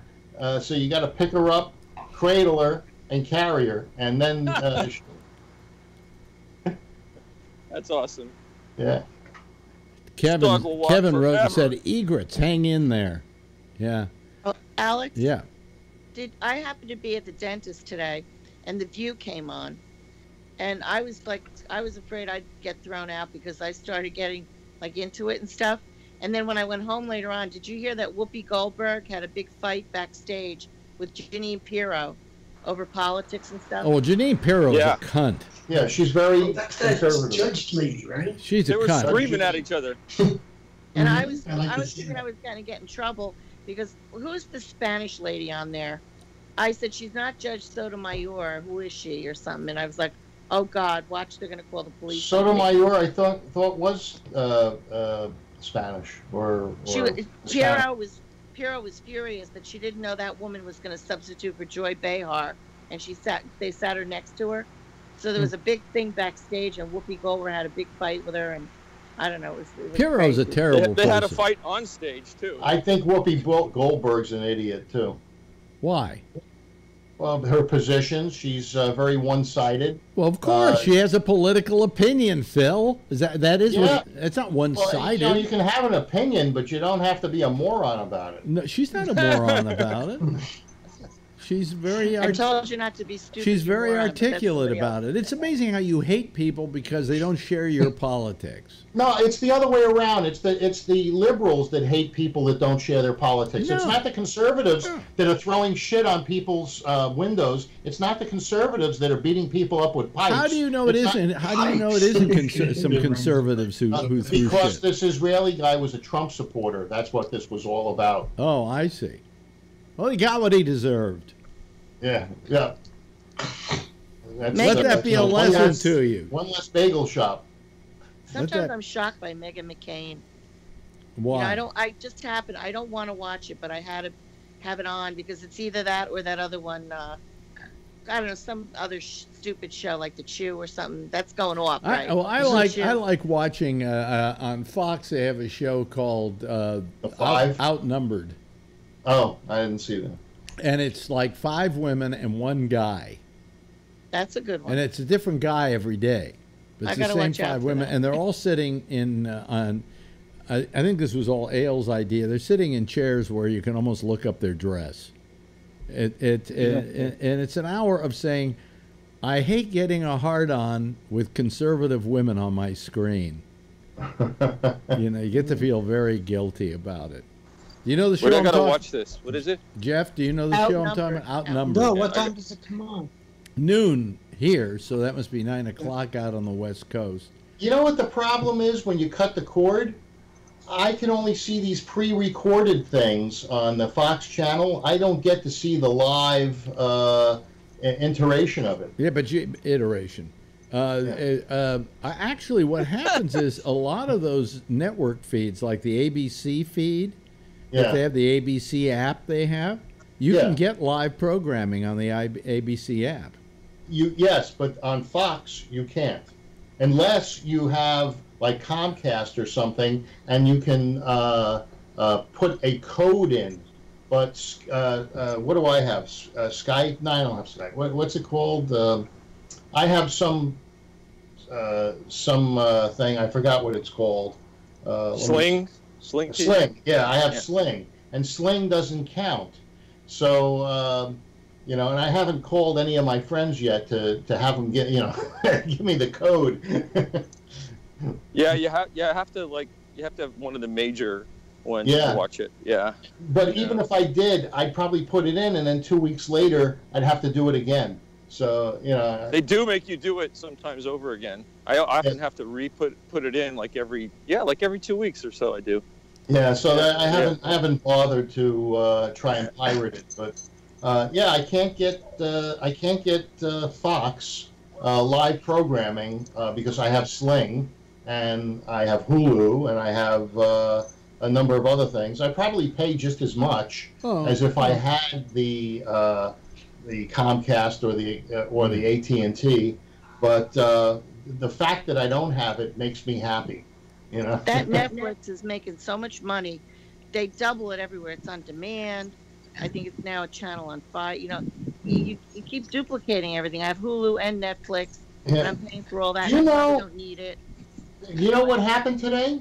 What? I guess Jeff Bezos's Amazon is past the 900 billion value mark. So it and Apple are the only two companies that have had more than $900 billion in value. Wow. Well, You know, I had to test Apple TV the other day, and I got paid $100. There's a new Apple. It was a prototype remote for Apple TV, and they like asked me questions, and it was like I had to go up to Sirius, like a suite in near Pennsylvania, New Jersey. It wasn't very. It was so tiny, you know, and they were all looking at me like I was weird or something. But I did something like that once for Adobe so Lightroom. I kept telling them it was hard because it was like a touch pad. I mean, it was great though. And Alex, you know, don't get mad at me, but Sirius, you were ahead of your time. You're already on TV. Sirius now has like TV coming or something. They told me, but I don't know. Like I asked them if it was on yet, and they said no or something. But they have. Well, Alex, you've always been ahead of your time. You always do something before 10 years. Well, I know. We invented the podcast. But where you're wrong on that is that even when I was there, Sirius had TV. Oh, they did. Yeah. We just didn't know it, or. In the executive's office, they turn them on. No, they actually had a TV channel with kids They did basically kids programming. Because they figured that number one, you couldn't put a TV set in the front panel of your car. Okay, because there are laws against that in many states. But you could put it in the back where the kids were watching. So they offered a Sirius TV service for what they called the back seat channel or something, and you could they had nothing but kids shows running. I thought most of those ones that were in the back seat were VCRs or DVD type things. Yes, but this was if you had Sirius radio, you could subscribe to the Sirius TV and have it play on those screens. So. Yeah. They didn't have the backdoor channel? Yeah. The only thing is that I read something recently that Sirius is doing pretty well, although their subscriptions haven't gone up that immensely as of late. But what they're saying is that they're about ready to get too much competition from the fact that most cars are going to carry Wi-Fi now. Right. Oh, I can't wait. And once Wi-Fi comes along, they just have this whole world of stuff they can port into their audio system, like this program and whatever, and that's going to be the biggest competitor to Sirius because already by being satellite radio, it's outmoded. Right, needs a special receiver. Well, yeah, but it's outmoded, and if you can just plug in your you can get 4G on your phone in your car. You can listen to this show or you can watch TV stuff. Do you want to feel bad? On the Amazon thing, they also said today that if you bought one share of Amazon stock when it was offered, the first offering, it was $18 a share, and in 1997, that same share today is worth $22,000. So what they said, and the Amazon stock went up 57% this year. Really? Yeah. So and it's at 1,008 or something a share right now. Yeah, yeah. Well, my Sirius stock went up something like, what's the crickets? Oh yeah, that's right here. That's here. Yeah, is can too hear loud? we could hear the cricket. That was fine. That was nice. Yeah. No, but what happened is that let's see, my Sirius stock went up something like 20% this year. Well, it went from $6 to $7, but that's pretty good. You can thank Trump for that. Oh yeah, sure. He has everything to do with the stock market jumping. He made a big deal out of it going. He made a big deal the other day out of it going over 25,000, and the fact was it had been a lot higher, and then went below 25,000. Yeah, but it was 18,000 when he took over. Huh? What was it? 18,000. No, it wasn't that. It wasn't that low. No. 20. And it was a a lot of that rise you have to attribute to Obama.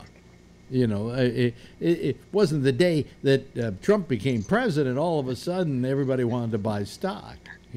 No. No, but I think there was confidence in the market that it was Trump who's supposedly pro-business. Yeah, I think Phil's right about that. I remember as soon as he got elected, my stock went up quite a bit. And it still doesn't mean shit to a tree, to be honest with you. The economy of the country doesn't depend upon this Wall Street gambling system. So give back the money that you made this year. No, I'm not saying that. I'm just saying that it's not. What you're not getting is that it does not necessarily talk about the welfare of the country. It just talks about stockholders. Yeah. It doesn't mean that people are getting jobs. And then when we say the jobs rate is up, but you're not saying what people are getting. Actually, people are getting paid less today than they were getting paid years ago. A lot of your union pension funds rely on the stock market to be able to pay out those pensions like you get from SAG. If it wasn't for that and the upswing in the market, I'm sorry, my pension doesn't go up and down based on the stock market. Well, they can't afford to pay unless they're making money on their investments. They can afford to pay because they have the money already in the bank from years of that money being deposited into my account. Yeah, no, they use that money to invest. No. Well, I put money in. You think they're paying you back with your own money? Yes, absolutely, and the money of my employers, absolutely. Yeah, well, that money went in just like insurance companies. They take that money and they invest it. Do you know that for sure with AFTRA? I know it's the way all unions work. When I get my SAG even the statement, police union. When I get my equity statement for my pension, it tells me what I'm going to get like years and years from now. Yeah. It tells me like how much I'm going to get a month once they start giving it to me, which is like 15 years from now or something. No. I mean, I didn't work that much under AFTRA, but I got to tell you, I get about $900 a month in pension. So why does all of these public unions have so many problems? Because the investments that they made, some of them, especially in 2008 to 2010. Well, we can get into that. We can get into that on another day. If you want to talk about the Postal Service, that's because they were forced to pay 75 years in advance. Is where that they went postal. Yeah. Anyway, hey Jeff, you've been a little quiet tonight, but I know. I always enjoy having your face there. So when are you going to Europe?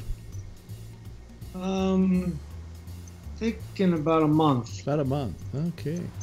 And how long are you going for? Probably a week. A week. Oh. Okay. Hey, listen, thank you for joining us tonight. Same thing with Ray Renati for taking us on his nightly walk. It's now evening in California. Tony, thank you for being there, as well as Phil, and of course Charlene. And that's your cat, right? Yeah. And I can't wave because I got screwed up. And also, I want to thank SG for joining us as well. Very nice to have him join us.